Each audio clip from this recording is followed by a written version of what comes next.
한국과 사실상 무역전쟁을 하고 있는 일본은 그동안 대일 의존도가 높았던 분목에서 국산화, 수입처 다변화, 정부 지원 등 한국이 자체적으로 빠르게 대응해 나가고 있는 현실에 뭔가 이건 아닌데 하면서도 쉽사리 먼저 멈출 수는 없는 상황입니다.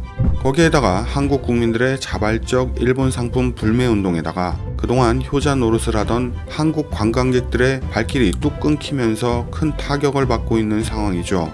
상황이 이렇게 되자 아베는 정치나 무역전쟁은 별개로 민간 교류는 지속되어야 한다며 보복은 계속하되 자신들이 꿀 빨아야 하는 부분은 빨아야겠다는 속내를 노골적으로 드러내고 있습니다.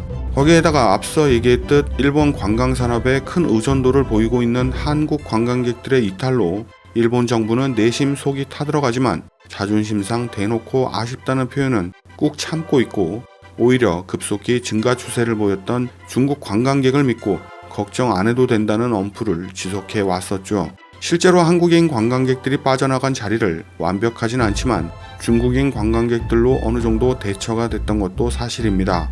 그런데 신종 코로나 바이러스 감염증이 걷잡을 수 없이 확산하면서 중국 정부가 중국인의 해외 단체 여행을 사실상 금지하는 조치를 취하는 사태가 벌어졌습니다. 이 조치로 인해 일본 정부는 이래저래 울상인 상황에 처하고 말았는데요. 전염병의 일본 내 확산 가능성을 우려하는 상황에선 중국 관광객 대거 유입이 불안한 반면 중국인 없이는 올해 방일 관광객 4천만 명 유치 목표 달성이 불가능하기 때문입니다.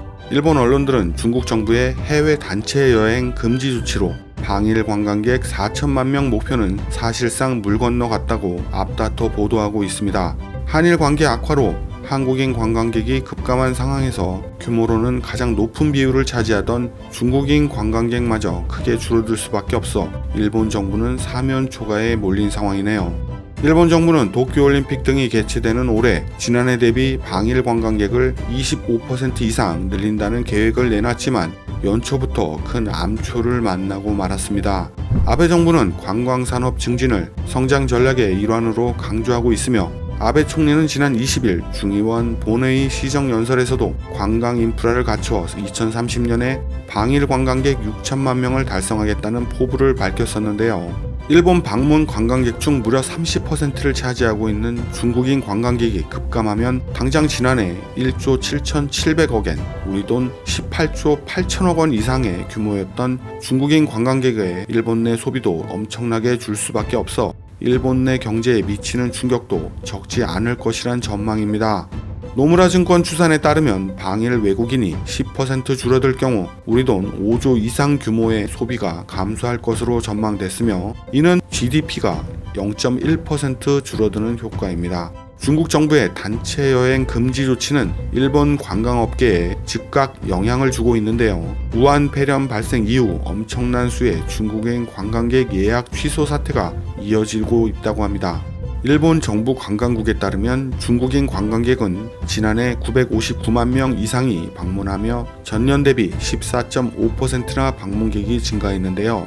중국은 국가별 방문객 수 1위 자리를 오랫동안 지켜오고 있습니다. 특히 한일 관계 악화로 한국인 관광객이 대폭 감소한 가운데 중국인 관광객은 일본 관광 산업을 지탱하는 기둥 역할을 했지만 이마저도 유지되기 힘들게 됐습니다.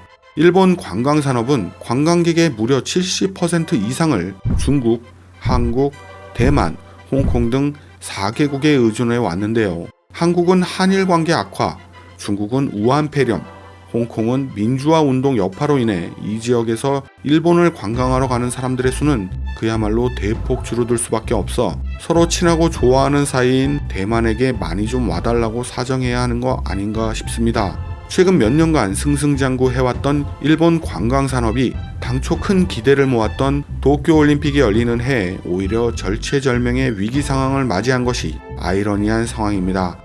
지금까지 생활백서였습니다.